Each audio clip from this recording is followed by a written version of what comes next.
Okay. Well, then a funny thing happened. Well, not so funny for some people. Northridge kicked in. And that morning, we're waking up to the earthquake, and I'm walking down the hall, hoping my kids, who I trained at 2 o'clock in the morning, shaking their beds to get out of their beds, get their flashlights and little slippers on and go into the hallway. My kids were in the hallway smiling during the earthquake. Now, I don't know how many children were smiling during the earthquake, but my twin boys look, is this what we were training for, Dad? Oh, yep, this is it. Good boys. It's a totally different thing from screaming, oh my God, to, is this what we trained for, Dad? And that's my point here. It's a positive thing. We hope these things don't happen, but if they do and we have a little bit of insight and a little bit of training and a little bit of equipment, it changes the whole outcome of that moment and from beyond that point. Another thing that made it easy was I had, you see these emergency lights. Well, there's home versions of those that go up on the wall, and there's another home version that plugs into the wall. The ones that plug into the wall are okay, but your furniture's moving around and may cover up the light. That's why I like the ones that bolt to the wall, come on automatically when the power goes out. Light is everything. In Northridge, 70% of the injuries were foot related because people got out of their bed, trying to walk around in the dark, trying to find the door that used to be here, but their bed moved. So now they're searching for a door that isn't there. And funny thing about our brains, we don't really realize we're hurting ourselves. Until the lights came on, then they see their bloody feet, now it hurts. Now another little interesting coincidence about Northridge was, some people may remember a picture of 2 apartment buildings where there's parking under it, and one of them collapsed. Well, it turns out a friend of my wife's bought one of my packs. She later got a hold of us to say that it made a big difference, because when that quake hit, she was panicky, but she reached over because she had her little pack next to her bed, pulled out her flashlight, and she could see what's going on. And when she was outside, other people came around her because she was the one with the flashlight, she was the one with the radio. She felt she had control of the situation, all because of a couple little goodies. And that's what my point is this morning, is you can build a very basic pack, and you've got a list there of these basic items. This is what my wife carries, plus a little more. And she carries all that in this pack in the trunk of her car. You don't have to spend a lot of money. Go to Goodwill and maybe buy a pack for $5. A lot of these items are $1 items. A few things cost a little more, like a crank radio flashlight. My wife also carries this. Not very often I get to show off my wife's underwear. But I vacuum pack all her clothes into a little pack. So she has a change of clothes. She has some shoes in here. She has a jacket. These are the basic things that you may need. And I'm not just talking earthquake. That young lady in Northridge, when she got out of her apartment, first thing she's thinking is, boy, am I glad I have that pack.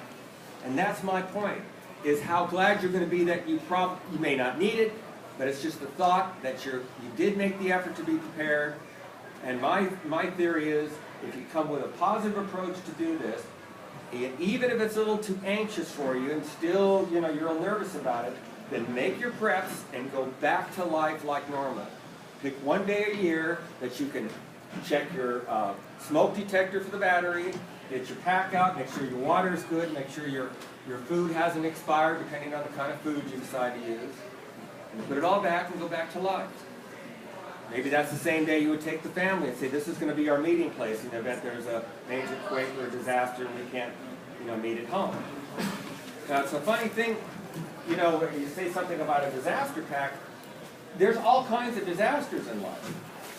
You could be going to go to a friend's house that's sick, and you go to visit them, and you realize they're so sick you don't want to leave them. You really want to take, help them out for the night. And you're thinking, boy, I'd sure like a change of clothes and a toothbrush, and the next one, oh, that's right. Boy, am I glad I have that pack.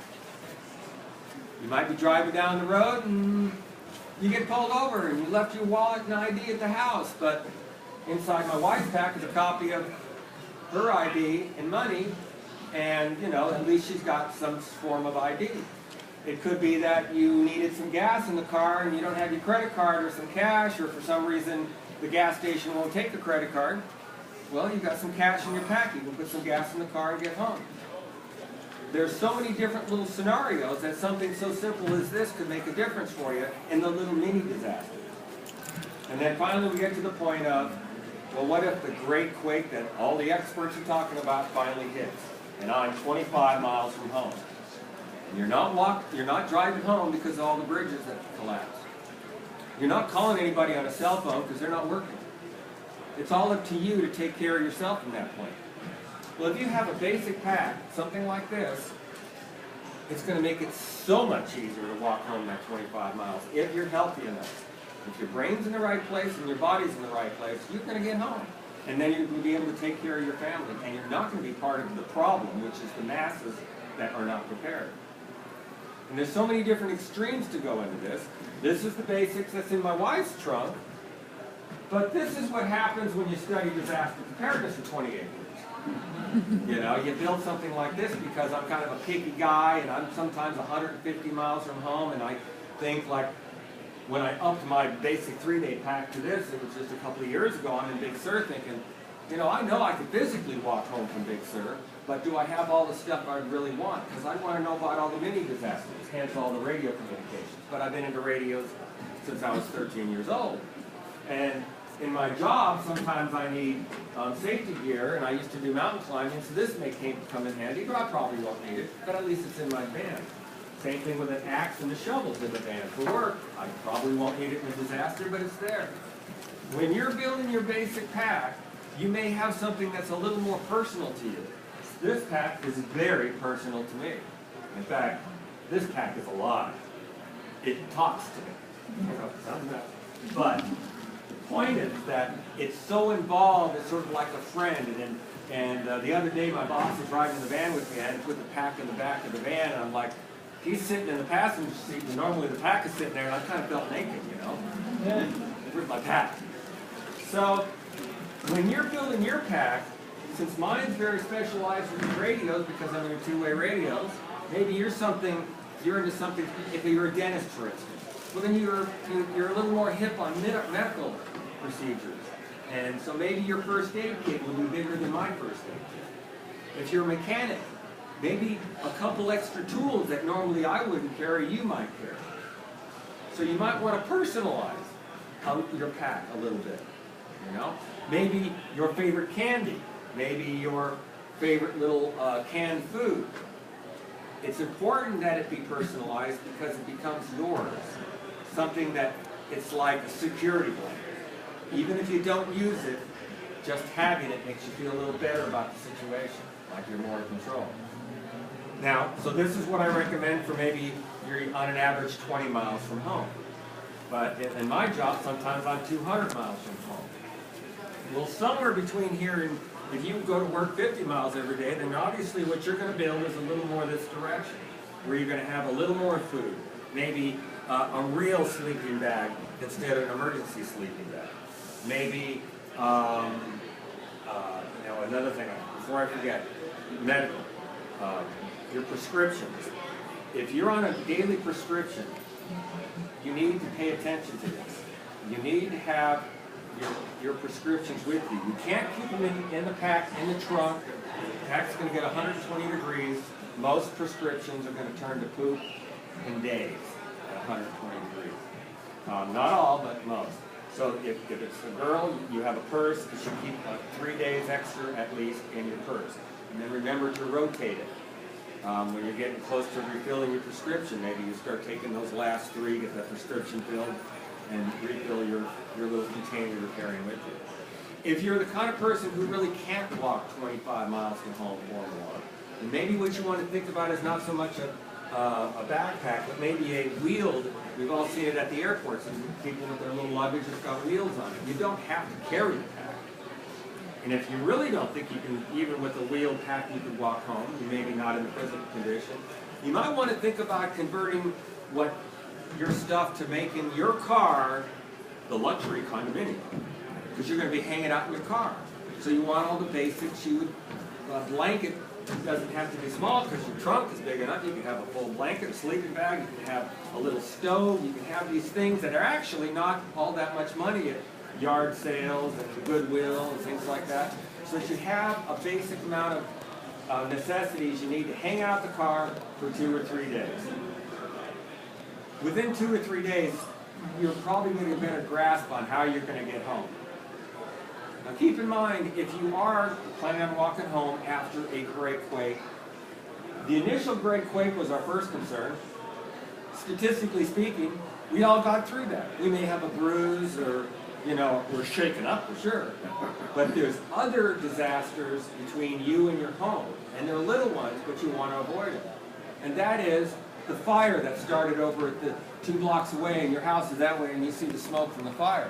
You're going to kind of get around, there's other little things to think about. Don't just put on your pack and start walking home. You think about your walk home. You've done the drive many times. You know what's along the way, so start thinking about it. Is that the right way to go home? Maybe it's smarter to go around because there's a chemical plant halfway between my house and where I'm at. So, after a quake, if you're in your car or you're at work and you say, okay, it's time for me to get going, you put that pack on and you start thinking which way you're going to take, which routes you're going to take home. You can't just put the pack on and start walking. You have to think first. Now hopefully, you've already made the arrangements with your family where your meeting place is. So maybe where you're heading to is not home. Maybe it is the meeting place. These are things that you have to think about. Now the good news is, it's a 52% chance that you won't need this as a getting home bag because you're already home. But, on the flip side, a lot of people go running out of their house, out of bed, in their underwear. And now you're outside like this, and I'm not going back in that house. And, but if you have the clothes in the trunk, well, boy, am I glad I have that pack. If you have some water, there's a lot of people after a major traumatic thing, they are real thirsty. Just a little bit of water and maybe a mint changes everything. So, running out from the house, if that's what you did, which of course you shouldn't do, but we're humans, we do things like that. Having a pack is, maybe a lot of people have heard the term bug-out bag. Well, and essentially this is a very basic, same thing. The bug-out bags, they have a lot of stuff. They have the tent and the sleeping bags and the extra food, which is pretty, not only expensive, it's pretty bulky, and those are supposed to be kept next to the door. But if you can't afford to do all that, at least make a basic pack. That way you do have something that'll hold you over to stop, to calm you down, to make you think, what should I do next? Now, there's extremes. There's all these little things that are on the market. They're not necessarily extreme, but they may be right for you. For instance, I joined the CERT program. That's Community Emergency Response Team. These people, all they want to do is help. And that's all I want to do is help. And what I like about their theory is, first you make sure you're under control, your family's under control, and then if you would like, go help others. Now when you join a CERT program, the money you put into it, you're actually getting back a pack that's, some basic first aid. You get a helmet, you get a vest. If I'm walking 120 miles on my way home, I'm wearing this. I'm not taking this, but I'm going to wear my vest and helmet. My objective is to help people. It would be nice if I already know my wife is okay. In my case, the CERT radios, you have to buy your own radio, but that CERT radio works on a repeater at Tossahara Creek that's hardened and has backup power and is ready for an earthquake. What I find great is, since the cell phones aren't going to work, I've been in the far side of Santa Maria talking to my boss at Atascadero on that system.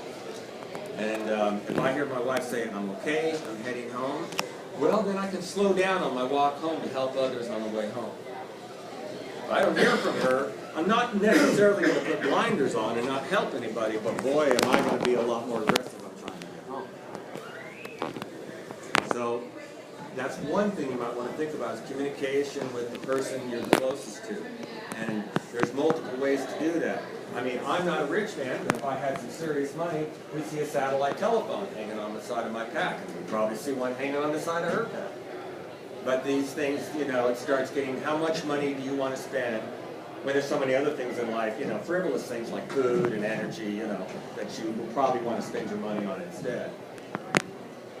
But joining the CERT program, not only do they teach you the basics that everybody should know about, like how to shut the gas off, basic CPR, and what to avoid when you're seeing smoke coming from somewhere, when you're seeing a bunch of people taking a nap in the middle of the road, in the middle of the day, you realize that's a hazmat situation, and you're not taking that nap.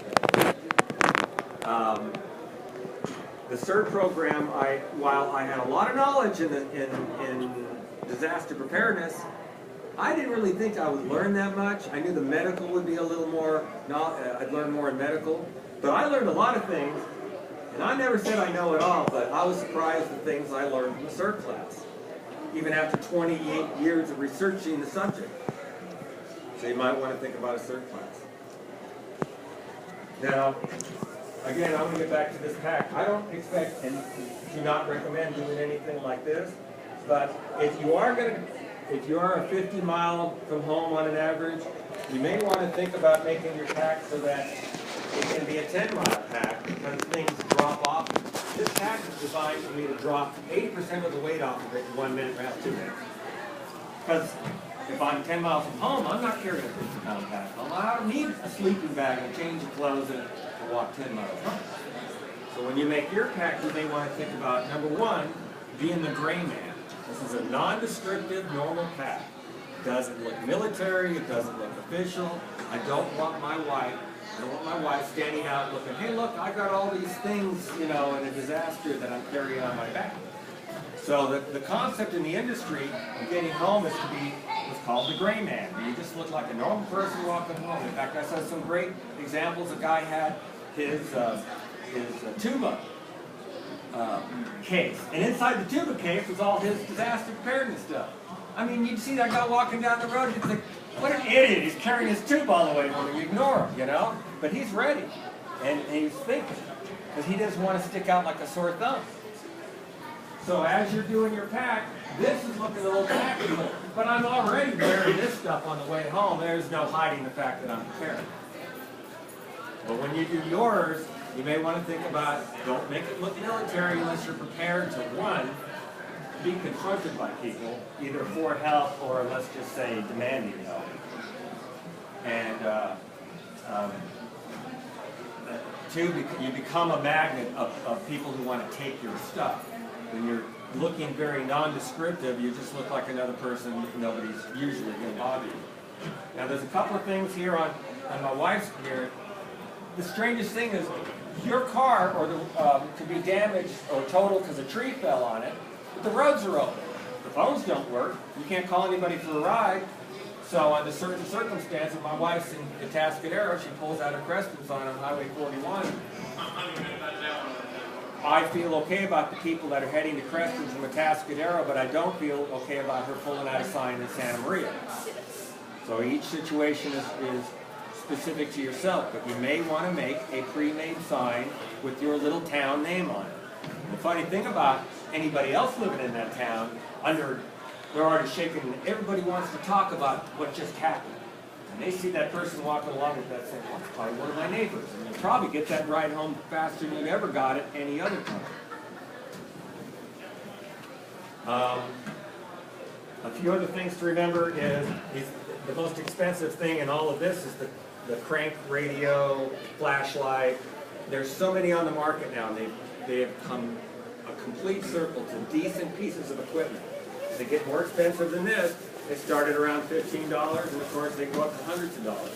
But I think that's a very critical thing, because even if you haven't done a lot at home, at least you go out to the car and you get the radio, and knowledge is everything. The lady in Northridge was saying that she thought it was the end of the world, and she turned on the radio and realized, oh, she just happened to be at the epicenter. Everything's going to be okay. The rest of Los Angeles is fine, except for Santa Monica, but, she felt better about it. The radio is important. Most of these items are cheap. You can do it yourself. When you go to get a backpack, if you really want to, like I said, you're somewhere between here, then maybe it shouldn't be a cheap backpack, because you're going to be getting a lot of weight in there, more items. You may want to buy a quality pack, let's say from Pack and Camp, one of the vendors that are out here. Maybe you don't have the time to make up something like this and just want something pre-made. Well, the 911 Supply House, they're out here. They have pre-made emergency packs. but what I really want to push here is that this is a very positive thing. Think back to my kids walking in that hallway with smiles on their face. Being prepared, knowing what to expect, will change everything. So by preparing, you're telling yourself, I'm going to take hold of, in fact, in our lives, we can't hardly take hold of anything that's going on around us, but I'm going to take hold of my situation under a disaster. That's a very positive thing. I'm going to become part of the solution, not the problem, after a disaster. That's a very positive thing. I'm going to make sure my family knows where we're going to meet and understands that everything will be okay because we plan and we have the preps ready. That's a very positive thing. And I'm hoping that today, as you're watching different seminars, I mean, I've talked a little bit of doom and gloom. The reality is, the man who really might hopefully make you think really hard is Ian Parkins will be coming in here. And he'll be talking about the reality of when a great quake hits this area, there'll be no FEMA coming this way. They're heading to Los Angeles and San Francisco. We're kind of like the oddballs here in between two major cities. We're not going to be getting help that most people think we're going to be getting quickly. It's going to be a while. And if the power is out for weeks or maybe months because of a great quake, we're really talking about some serious situations. Well, by being prepared, you're part of the solution. We should be more prepared when you think about the fact that our emergency group, many of them are going to be heading out of the area because the big cities will be overwhelmed. But we have it in our grasp. We have people around us that we're so lucky that the majority of the people around us are what I call either shepherds or sheep. We have very few wolves. Shepherds are the Red Cross people and the sheriffs and the fire department and the people who have prepared and the CERT members, things like that. And the sheep are the ones, yeah, either we prepared or very little, but most of the sheep don't know what to do. And of course the wolves are the ones we want to watch out for. Well, the good news is we have very few wolves that I would be concerned about in this particular area. And in the first 24 hours, even the wolves become sheep. They're like, wow, what was that? And they're not thinking about ripping people off in the beginning. Anyway, in conclusion, I got my 2-minute warning. I just want to say approach it with a very positive attitude. Because by doing these things, you're telling yourself and you're showing others that you're going to take hold of a bad situation. And the little bits, every little step you take is going to be that much after the event. Any questions? I got a question. Yes, sir. Real quick. I know I was in the Paso Robles quake. Right. And I had to work at Camp Roberts. Right. And like you said, cell phones were completely out. Right. And that was a minor quake. Yeah, that was a minor quake. Unfortunately, 2 people were in the wrong place at the wrong time. They actually ran out of the place? Yeah, they ran out, just like Concrete. you're not supposed to do. Yeah, exactly. The concrete thing collapsed on them. Yep. But you said that radio tower is available for... Well, yeah, it's a hardened tower, meaning it was designed specifically for the power to go out, and that's with the 2-way radios for the CERT program. Right. So that's when they need it the most. So they specifically set it up as a hardened, powered backup, battery backup repeater system up there at Tasahara Creek. I was wondering, how overwhelmed is that going to be? Oh, it'll be the quite emergency overwhelmed. services Yeah. and stuff. I mean, there's, of course, there's many other frequencies emergency services are going to be using, but CERT is utilizing that and a few others. Their hope is that everybody has the understanding that they're just going to quit. Like my wife, I'm okay, I'm at home, great, bye, and we're going to get off the radio. You know, short and sweet, hopefully, right. And we also understand a lot of people that have gotten these CERT radios, CERT members, they're not checking the batteries. And right now, I bet you there's 50 CERT radios out there with dead batteries in the glove box of cars. You know. Any more questions? Yes. How close or far from home do you recommend a backup site to meet for your family? Well, see, every situation is different. If I lived right next to a chemical plant, I'd want my meeting place to be, 5 to 10 miles away. It depends on where the local point is. If somebody works here, somebody works here, somebody works here, and the house is over there, but this is the middle, maybe that's the spot you should be finding for everybody to meet. Unfortunately, there's no single answer. Well, folks, I hope you got a little bit out of this. And I hope you approach everything out there and the rest of the conversations here with a very positive, and I'm going to do this approach. And I promise you, I hope you'll never find out, but I promise you if you do find out that your preps are going to make a big difference. You'll be the 5-year-olds in the hallway smiling. All right?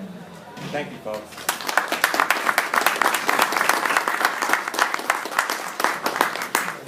Do you have a list or a site or something we can get more information on? Flyers on the table.